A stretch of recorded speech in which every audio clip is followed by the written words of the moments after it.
Good morning. Morning, everyone. How are you guys? We are back.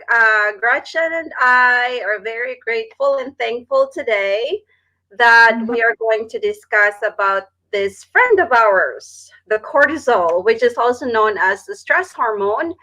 And I know in our daily activities, we always hear, stop stressing yourself or try to relax, but we don't really know, or like not everybody know what specific hormone is responsible for cortisol. So we are going to dive this in today, since in women's health this will also affect our menstrual cycle, and also it can affect our digestive system. So Gretchen, what can you tell about our friend cortisol?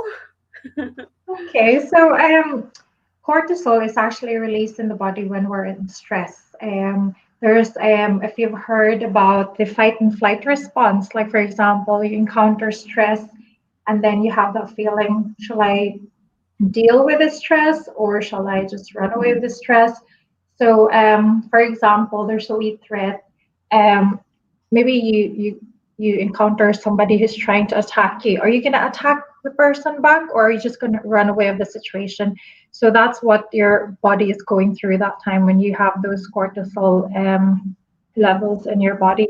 Cortisol are actually released from your adrenal glands. These are very little glands that are sitting on top of your kidneys, and they then from the from the brain stimulates the secretion of the cortisol in your adrenal glands. And so there are actually three stages of stress that I've read. So we have the alarm stage, we have the adaptation stage, and the exhaustion stage. So when you say the alarm stage, it's when you identify yourself as being stressed, and but you're up and you're doing too much, but you feel jazzed or anxious about it or trouble sleeping. But this is just a short-lived stress, and you bounce back and recover. Well, if you say it's adaptation, as time goes on, with the unrelenting stress, so the adaptation phase, the level of your stress hormones come down, may look normal, but then the adrenal glands starts to tire. While the exhaustion phase, this is when you don't want to be, as the adrenals give up and they start putting out less and less cortisol. So then the fatigue gets in, Then, and yeah. that's when you need, like you always say, oh, I need caffeine or chocolate just to get through the day because your body is already tired of releasing this hormones. So, what are the maybe Kathy, you know already, what are the effects when you have this high cortisol levels? Yeah, you know what? It's very interesting about the stages of stress. You said the alarm stage, the Mm-hmm. adaptation, and the what's the last one? Exhaustion. Exhaustion. Yeah. So usually the body, the brain, when it senses that our body is in distress, then it is going to like you said, release the cortisol. And when it happens, what happens is it's going to send signal to our ovaries and to our digestive system to not function like fully because the body is in distress. So obviously when we are in the fight and flight mode, so by the way, our system has two um, types, the autonomic nervous system and Par- the, the sympathetic and the parasympathetic. So the sympathetic is the fight and flight mode, and the parasympathetic is the one where we have to rest and digest.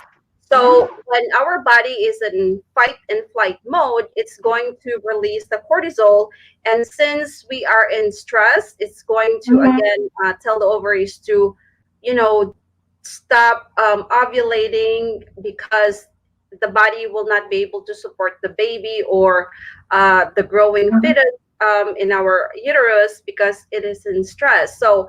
sometimes it can be one of the causes for irregular periods because again, Yeah. the body is not capable of nourishing the baby inside, so it's just going to shed. So for early people or are women that would have early miscarriage. That could be one of the reasons. And aside Mhm. from that, it also inhibits the function of our digestive system. So supposedly when we eat, we should, after eating, we should just rest and let the digestive work. But when we are in stress, Mhm. we can also feel this in our daily activities. Like we don't, like, for example,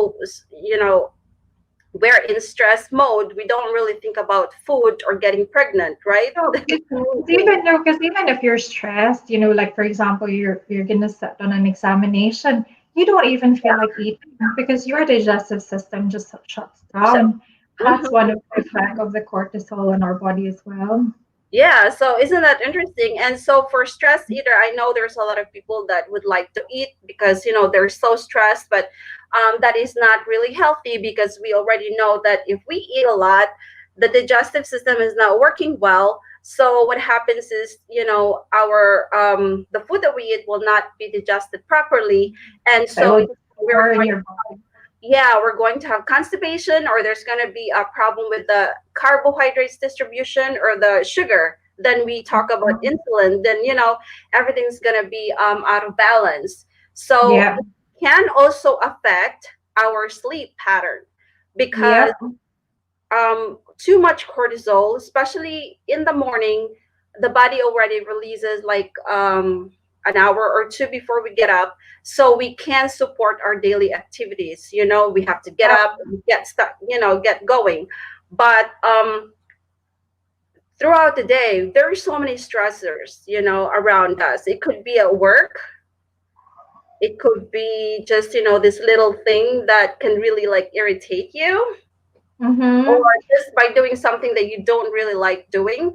So then the body again, the brain You're will not signal and comfortable. yes, to produce more cortisol. So once we are high in cortisol, at the end of the day, we should be able to relax ourselves. So the melatonin production will That's it. increase and we are going to have a good sleep. So at the end of the day, sometimes when we're in bed and we're already like thinking, what are we going to be doing tomorrow? So we don't really like set our mind to just rest. So a lot of times the sleep will be interrupted. Yeah. Insomnia sets in because we are so worried. We did not calm down our system so the melatonin can do its job. Mm-hmm. So that's one thing. They actually specify in cortisol that, because cortisol is what Kathy said, they're high during the morning time, Morning, yes. and gradually it goes down in the evening time so that it can recharge for the next day. That's why it's very important to have a good proper rest, because if you're constantly stressed and you don't have a very good sleeping pattern, what happens is your cortisol levels doesn't know when to go up or when to go down. Yeah. That's why there are others who couldn't sleep at nighttime probably because they're thinking too much or stressed, so their cortisol level is high, and it's gonna give you difficulty in sleeping. Yeah. So the body is still like thinking, what am I gonna do tomorrow? And then we did not give ourselves time to just rest and calm down so the melatonin can do its job. So Yeah. hormone is very, very important for us to know. So at the end of the day, maybe we can make like a routine to cue our body because we are still in control. These hormones, we can still control them. We have to know our body. So at the end of the day, maybe an hour or two before we sleep, we make up a routine, maybe reading a book or listening to some relaxation music Mhm. or whatever it is that And one advice is don't bring your phone to bed. yeah, Don't. actually, yeah, actually, our sleep cycle, melatonin is very responsible in our circadian rhythm, and it is based in light, blue light. So if we have a lot of exposures, like TV, computer, or phone, it's not gonna work Help. well because the cortisol, I mean, the melatonin will think that it's still like morning. Daylight. Yeah, Mhm. not, so they suggested to Daytime. fully darken the room, listen good music, like when I go to bed I usually play like Alexa or Google ocean waves. I love it. And like right then and there, it makes me sleep. Do you have Yeah. any routine for you? No. No?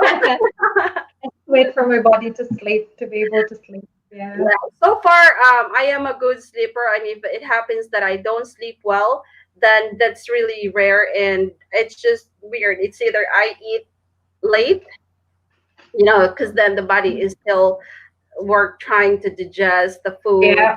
Yeah. Or you So have like caffeine at nighttime. yeah, That will also cause you that one. Yeah. yeah. So, and by the way, last time we mentioned about insulin resistance. So I also want to say like how stress impacts insulin resistance. It's just because the cortisol and the insulin actually Yeah, has they work, relation to each other. they work together. Yeah, so it actually causes as well like high in insulin, which then if you have too high cortisol, it will then release what do you call it one? So the stress impacts insulin resistance. If this happens regularly, the insulin spikes over and over. Okay, so it then leads to insulin resistance. That's when the brain will then um, keep on telling like you need insulin, but then the pancreas will then stop releasing insulin. So what happens then is the insulin won't be able to transport glucose into the cells from the bloodstream. So this will then result in high blood sugar levels, which Hmm. then be often the precursor to diabetes. And then high cholesterol and chronically high insulin then cause the body to deposit fats, mostly in the belly. That's why cortisol can also cause like belly fats. And this, so your metabolism will also slow down because it also has an effect in your thyroid. Thyroid. And thyroid is actually the one of the hormones that is Responsible for for metabolism. metabolism. Yeah. Yeah. So That's why they. That's why you feel like you gain weight, and you also feel fatigued when that happens. And I think Mhm. I know we only mentioned about the five Mhm. hormones, but I think we also have to like maybe just superficially touch on thyroid next time, so we can really combine the works Treat of them. all hormones. Mhm. Yeah, because these are Mhm. responsible. These are very important for our health, especially for women. Especially down the road, we are going to talk about pregnancy and menstrual cycles. So when we talk about these hormones, at least we all have an idea about what we're talking about, and we did videos already and discussions about the previous hormones, the estrogen, the progesterone, the testosterone, the cortisol, and now the insulin, and now the cortisol. And we also discussed in our previous videos about Mhm. the reproductive system. So if you would want to have a refresher about those hormones, just go ahead and review our videos. I also posted Mhm. many videos there for for people that are visual learners like me, on how does the work, especially with when it comes to polycystic ovarian syndrome and the insulin resistance. So I think those videos are really, really helpful. And Mhm. since cortisol is considered to be a stress hormone when there's too much of it, so especially for pregnant women, it is very important for them to also make sure that they are calming down themselves, because whatever the mom is feeling or eating, Mhm. it is Mhm. possibility that feel, or that stress hormone can be carried down to Mhm. the baby. So I have one colleague where she really mentioned that some of her patients, the kids, they are already diagnosed with anxiety. So this is Yeah. really hard, as the kids, they don't know what stress is, because their main role is to just play. But the fact that they are already diagnosed with having anxiety, so it Mhm. is possible that they got it from their mom when the mom was um, Yeah. pregnant that time. Because like high levels of cortisol can actually reduce serotonin levels in the brain. So this will then lead to women being moody, depressed, or trouble Yeah, sleeping, anxiety, and that's the one that's being passed through pregnancy as well. Yeah. So cortisol is actually a good hormone, but too much, any hormone, too much I of it. think too much or too low is not good. We had that's why we have to balance this, and we really have to make, since during in our daily activities we know already that at work we had so much stress at work. So at the end of the day, let's try to come down and find whatever works for you to help yourself come down. And actually endorphin is a feel good hormone. And I'm Mm-hmm. not sure, have you heard about laugh yoga therapy? No, what do you do? Just laugh? So yeah, it's really amazing. I'm actually going to share a video about it. So feel free to also like laugh. Okay, go ahead. Yeah, so the first time I saw this, I was like laughing. And we have one cousin that could really make us laugh. You know who? And I probably she's know, still sleeping right now. but she's always absent. Never we have this type of discussion, isn't it? Yeah, so one day we will get her. All right, so I am going to share this laughing yoga, laughter yoga. So here it is. And I'm sure the audio will be better this time. Alrighty, here we go. Welcome to 15 minutes laughter yoga. Laughter yoga is breathing, stretching, and of course, laughter exercise. You just lean your head back and you just laugh silent up in the air like this. Take a look.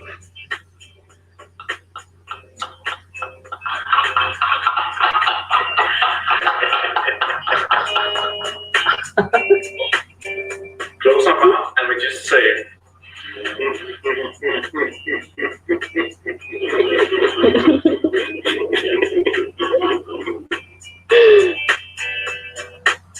instead of getting angry when you argue, you just meet each other like this, and then you argue like this.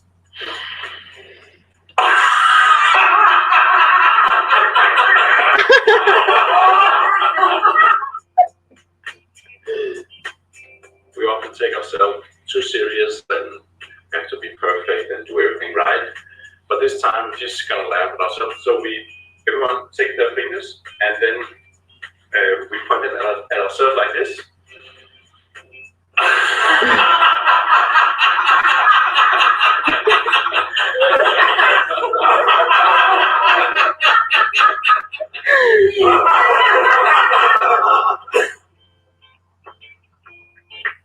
You find your paycheck in your left hand like this, and then you show me what it says, the number at the bottom of your paycheck like this.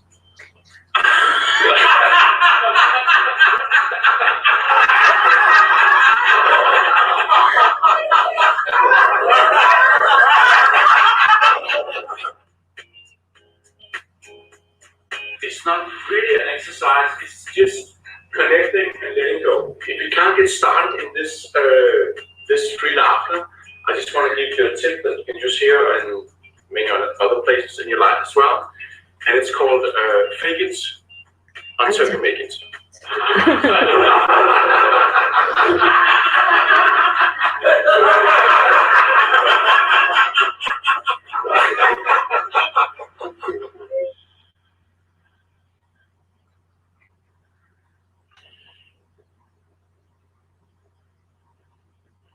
I really feel so much relaxed now, and that was a really good burst of energy. It was surprisingly fun. It was a little difficult to start, where it was like the fake it till you make it, like Thomas said, and then all of a sudden, like things were just going. As some people just had really funny laughs in the room, and you just go crazy, like you can't help it. So that was really cool. I really felt that I had let go of something. It was de-stressing.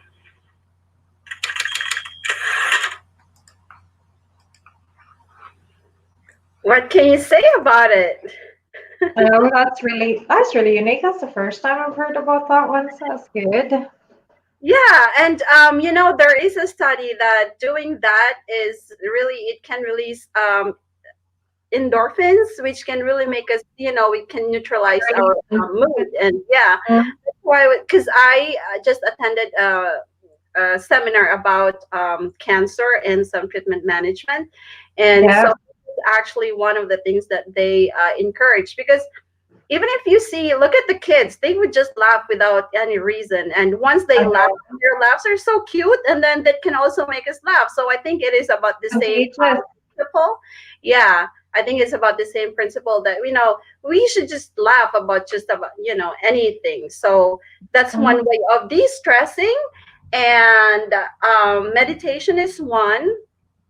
So meditation doesn't have to be, we have to be in a lotus position. So we're not going to put any series about the stress management, but once in a while you and I will be discussing about some other stress management. And then, something I would probably, because there are tons out there aside from yoga and exercises or dancing or whatever it is that can make you calm down and just be in that moment.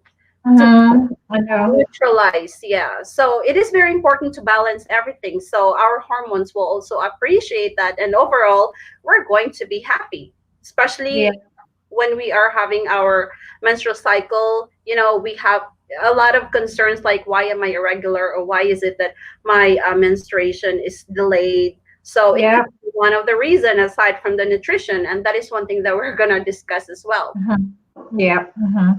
Do you know, have you heard about what we call as the vicious cookie cycle of this one? Whenever you're stressed and what it does in your body.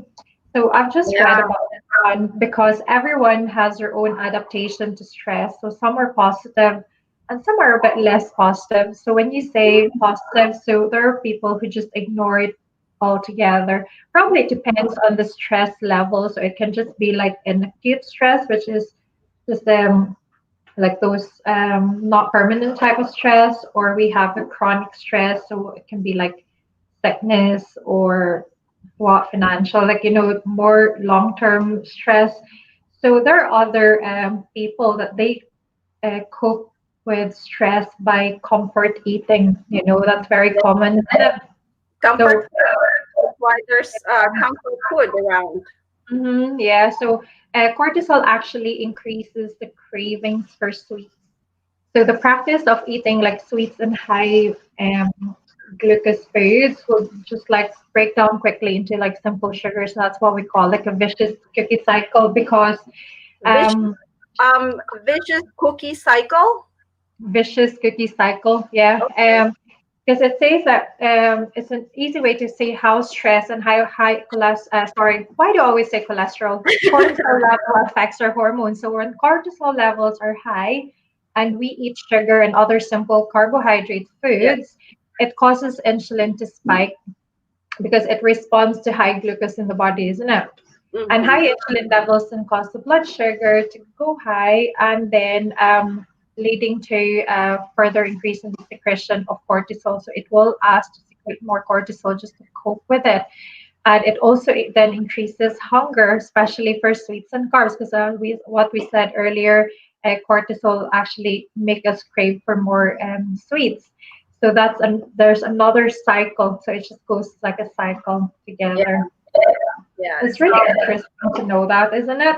Yeah, it's very interesting. I know I always hear about stress, but never was it, related about in one of the hormones. So when I learned about this, in pelvic health, because it is very important, especially for menstrual cycle, and sleep hygiene is number one too, and pregnancy. So I was like, that's why this Facebook page is really helpful to help educate people about the cortisol, that too much of it is not good. It's going to make the brain will signal to our ovaries to stop ovulating, because the body is not capable of caring for the baby. It will inhibit the work for our digestive system, because our goal is to survive, and then the sleep is affected. So once we know all these informations, then at least we can talk ourselves like, okay, I need to come down, I need to make a routine before bedtime. Mhm. to And help. like a menopausal stage in women, it's actually a high stress for women. So Yeah. that actually stimulates the increase of release of cortisol in the Yeah. body. So Mhm. there are so many things that we can. So once we also talk about, menopause, at least that's why we started discussing about hormones. So when we discuss about this, menopause, menstrual cycle, pregnancy, pelvic dysfunctions, then it's easy for us to really, and everybody will be on the same page. Yeah. So Mhm. somebody was asking about what is it called? I think about the vicious cookie cycle. Maybe you can just type it in, and maybe they can make a search, or they can investigate Mhm. more about that. It's good to know. I Yeah. really, Mhm. we're on the area where it is really good to know ourselves. It's just those little actions that we do will actually have effect on our like hormones, which is really amazing. And we just thought, oh, it's just normal to do that, but actually there's something going on Yeah, inside our body which will yeah, affect everything. Mhm. yeah. So at least if we know our body, we know what is normal and we know what is not normal. Mhm. Yeah. So what's important is really stress management. Okay, people around you can even cause you stress. So go out with the right people. My husband even laughed here. So go out with the right people so that you don't get stressed.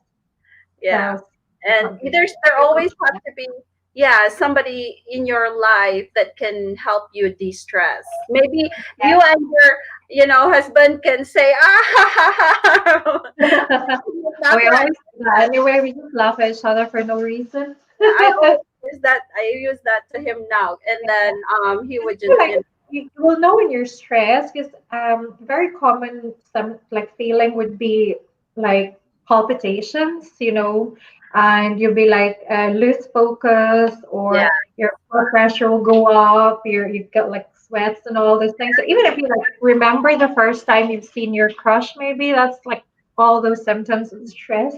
I think that's kind of a good stress.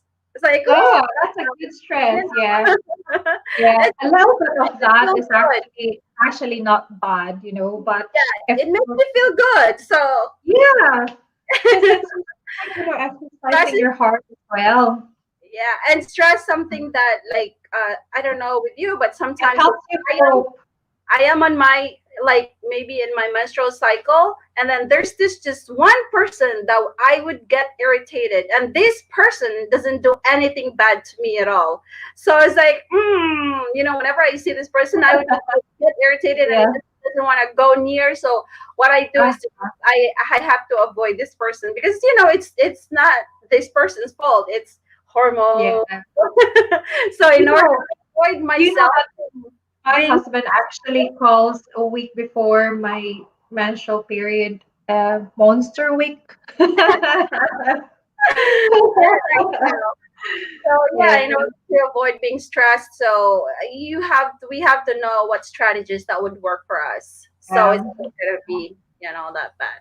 Sometimes it's all about like mind control as well, Yeah, like big this is time. just little thing, this just little thing, you just let go of it, you just forget about Yeah, it, it'll be fine, just yeah. positive. Huh? Full moon. So I would say, don't he make knows little he things knows make very you well. stressed. Yeah, don't make little Huh? things make you stressed, because Yeah.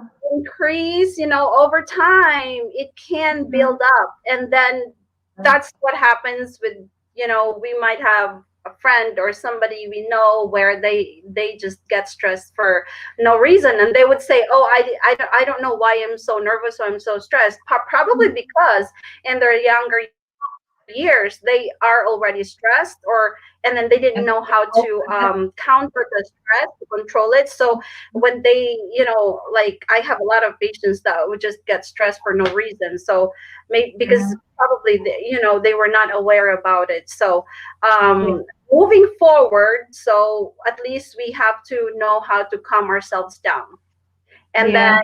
there's so many stress management out there. Pick what works for you, and then it can take a whole year if you're one of those who get stressed out right away, or you sense that you have built up stress. It can take more than a Mhm. year to train the body. So it's Yeah. a way to start. Because different people have different ways of dealing with stress. Yeah. Mhm. So to wrap it up, um, Yes, that's a very interesting discussion, isn't it? yeah, cortisol is like very interesting. And then next weekend, we are going to discuss, we're going to combine everything now. Cortisol and the insulin, they're the tier one hormones. And then what happens to the other hormones when these twos are not balanced. So um, please continue to watch for our discussion live next weekend. I'm going to post it on Facebook, and my cousin Gretchen will type in the comment section about the vicious cookie cycle. Mhm. And yes, it is basically about stress eating, but again, we have to make sure that, as much as possible, we're not stressed, we're not eating so much, because remember, the digestive system is not working properly because of too much cortisol. So if we eat, Yeah. we have to, starting today or tomorrow or Monday or ASAP. So I know work lunch is very common nowadays because of the situation. Like, oh, I have to finish, some deadline. So Mhm. please, I've already practiced that, and it feels so good. So Yeah. even if it's 15 minutes of your lunch, just focus on your food and appreciate the taste. And Mhm. so your body will not um, sense it as you are in so much stress. So at least Yeah. when you're sitting and eating, that's why in restaurants they play like nice music, like an It ambience. actually affects whenever you're in the restaurant and it's got a very nice ambience, isn't it? Yeah, It's just really- you're yes. maybe we can actually do a video in the future about, like talking about stress, what causes your stress and what can we do about it. Like people would share what are their what how do they cope High with demand. stress, what's their coping mechanism, and then maybe others would learn from them, isn't it? Yeah, Maybe they do yeah, have the same coping mechanism or something. yeah, that would be Yeah. interesting. So yeah, that would be good. So Mhm. we have, maybe when we talk about, we can use that stress management. So we Yeah. already done, or no, we still have to maybe superficially tackle thyroid hormone after this, maybe next weekend, and then we're going to wrap up all the hormones, and then after that we're going to have somebody like, Yeah. a friend or my friend, talk about stress and how they manage stress. And we're also going to discuss some of the other stress management, because once the hormones are imbalanced, then the problems, usually that's when it arises, Yeah.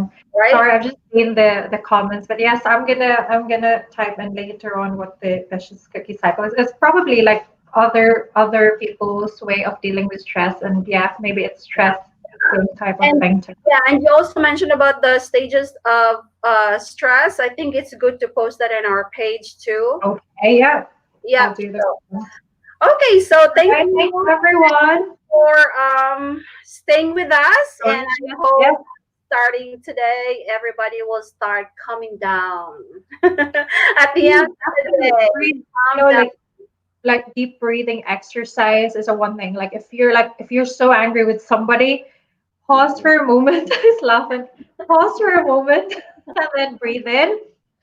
Hold it for like 3 seconds and then just blow it out of your mouth like blowing a candle. It's like like those things would Yeah. really help you. Perfect. And Yeah. also, um, about breathing, I'm very interested about that, because I've learned in the meditation certification I took, there are many kinds of breathing. One is inhaling through your nostrils and exhaling through the other nostrils, and if you're going to do it for 5 minutes every day, it's going to improve your circulation. And there is even a study about that. So that's one thing. That's it.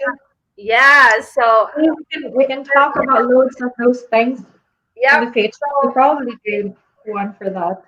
Yeah, so we are going to discuss that in the future as well. But again, thank you so much for following our page, for liking, and I hope you're going to share this with your friends and families. And we also have our Facebook page. If you want to have a more discussion and more, privacy, then we can also discuss it there. All right. The group page. Yeah. Thank you, Thank everyone. you, everyone. Have a good day. Enjoy your day. Stress-free day. Bye-bye. Bye.